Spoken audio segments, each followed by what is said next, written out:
If you're trying to make money online as a freelancer and you are not on LinkedIn, you do not take LinkedIn seriously, you're following the bunch of people who say on Twitter that LinkedIn is not the shit, it's not the real thing, then you do not even understand how much money you're leaving on the table. So in this video, I'm going to be telling you how much money you're leaving on the table. And if you know what's good for you, you're going to get your pen and paper and be taking notes. It's not the kind of video that you bookmark never to watch again, or the kind of video that you like and just keep moving, or the kind of video that you do not subscribe so you get more of this stuff. This is the kind of video that you take notes. So it's either you go the traditional way with pen and paper, or you open your Apple Notes or Samsung Google Notes, Google Keep, wherever you take notes on your device, and start to jot things down. And before I get into it, I just want to tell you that you do not need a lot of connections. You do not need to go viral. You do not need to be an avid content creator for you to be able to get clients on LinkedIn. So with that out of the way, let's get into the video. Hey siblings, welcome back to my channel. My name is Margaret and I am a pharmacist as well as someone who is interested in the things of money. Yes, I love money. I love teaching and sharing how I build income streams and how you can do the same for yourself as well, whether you're running a physical business or a digital business.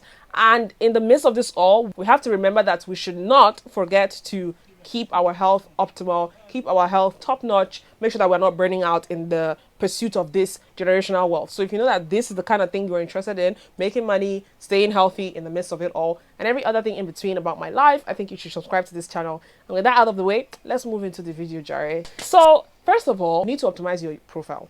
You need to make sure that your profile is up to date.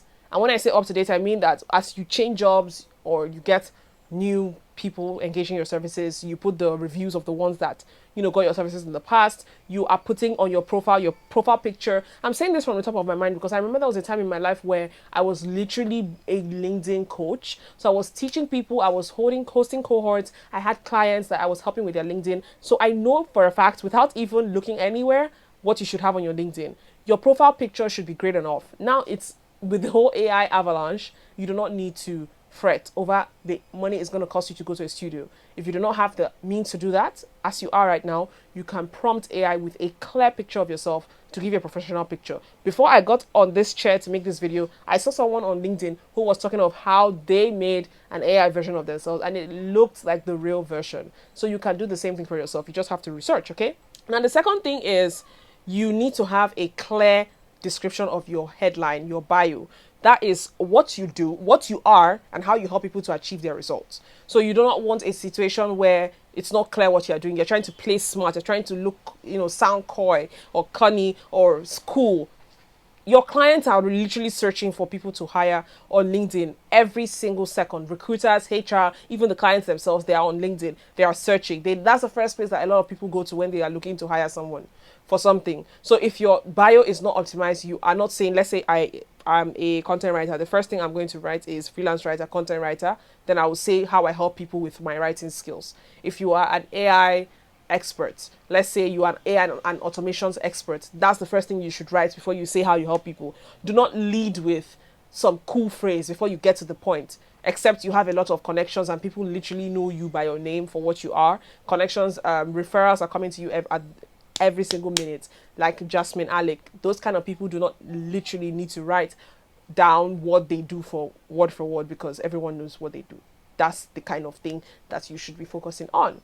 How to be clear.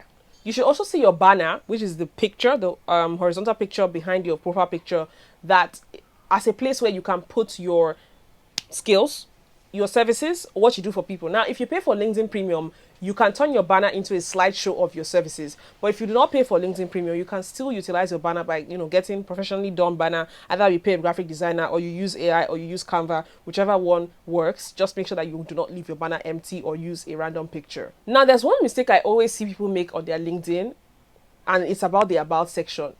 That all sounded like a tongue twister, about the about section. Okay, so first off, the about section is not a place where you are now boring us with your biography, like I have worked in this place, that place. Like some people literally just, how these traditional resumes sound, like someone literally just pastes in there. That is so wrong. You are supposed to lead with like sort of like storytelling. You are a freelancer, right? You're not a 9-to-5er. So you're trying to make sure that your profile speaks to your ideal client. start by telling them why, how you're trying to tell them how you help them, but you start with a sort of conversational tone. That's the word. And then you lead into your services, lead into the results you've gotten for people that have hired you, and then you close off with how they can reach you. That's how your about section is supposed to be. There is no ifs, no buts, no whens, no whats. Carry the same format, put it into any AI tool you want. You could use Perplexity, is great with writing things like this, or Cloud for analysis, right? You get information from them on how your idea they could transform it better, and then you tweak it to sound like you. Put that on your LinkedIn about section, and let's keep it moving. Your featured section is where you put your portfolio, is where you put your case studies, your testimonials, basically what you want people to see, like spotlighted. When you pay for a LinkedIn premium account, you can put your featured section at the top. So normally your featured section will come a little bit down in your LinkedIn profile page, but if you pay for premium, you can get it up top. And I'm not telling you to pay for premium. I'm just telling you, if you have a bigger budget and you want to pay for premium, these are some of the perks you get. Premium also comes free. I think if you haven't paid for it or gotten it before, sometimes LinkedIn gives you a premium account discount. Like they can give you half or free depending on your how often you use it. If you are someone who hasn't used premium at all, you definitely get a lot of freebies, like to be able to subscribe. Now, when you're done with your feature section, the next thing I essentially want you to do is to go into your job section. Now, you see, the job section has a description in it. If you have clients, I don't want you to just put, oh, you are a writer for Forbes, content writer for Forbes, contributor for Forbes, and that's it. Put the things that you did, like the job description, strategically, okay, what you did. I did this, or supervised in this, past tense, put it there. It helps you to stand out to HRs. You see, people who are hiring people, most of the HRs that use LinkedIn, they have a separate, like a different LinkedIn plan. And those people who put descriptions in their job section, they are able to stand out to HRs. So you don't want a situation where you do not have every single thing that could put you on the spot, every single thing that could put you on the map. So putting those information in the job description section helps you a lot. Now that we summarize what should be on your LinkedIn page, let's move on to the next section of LinkedIn. So you've optimized your page, you have information that clients are looking for. The next thing is your home feed, right? What kind of content do you consume? What kind of people do you engage with? What kind of content do you put out? These are the three things that you should be looking at when you're talking of your LinkedIn activity. So first off, the kind of content you're consuming content from people that are like you, and people that are better than you, and people that are in parallel or horizontal fields. So you are trying to get people who are in the same field as you, whether you're a content writer, graphic designer, data scientist, AI and automations expert, whichever one you fall into. Look for people that are creating content in that niche and find out, understand and understudy how they are creating their content. Are they getting engagement? Which is the reason why you should be consuming their content in the first place. You shouldn't be taking content of people that are not really getting engagement as you start, because you want to learn, you want to know what to do. Someone who is not doing that or leading by example, you may not really understand. Okay, so get those high popular, flying profiles, understand them, understudy them, and get the gist of the kind of people that are there, which understand them. Then you also engage with their content, engage with the people that are in the comment section, and then you move on to creating your own content. So because you have consumed content, it's easy for you to know what to talk about.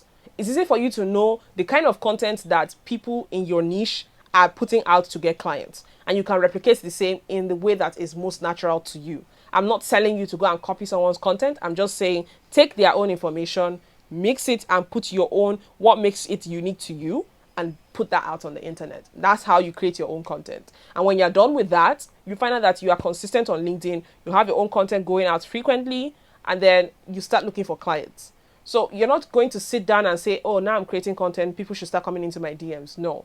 It just means that you're active enough so that if someone is searching for graphic designer, your own page that has a lot of posts will come up before someone who doesn't post at all. That's just how the LinkedIn algorithm works. So you creating content frequently means that LinkedIn would suggest your account to people that are looking for things that you are doing over someone who is not even posting on the account. That's how LinkedIn works. That's what you should understand. That is the reason why we are creating content here. Now, you should not be fall into the trap or the hole of creating so much content that you are just known as a content creator and you don't even have clients. So you should leave some time for yourself to look for these clients, to reach out to them. You can reach out to them on LinkedIn. You can reach out to them via their email. There are a lot of scraping tools out there that you can use to scrape the emails of people that you found on LinkedIn and send them a personalized pitch. When I say personalized, I mean personalized.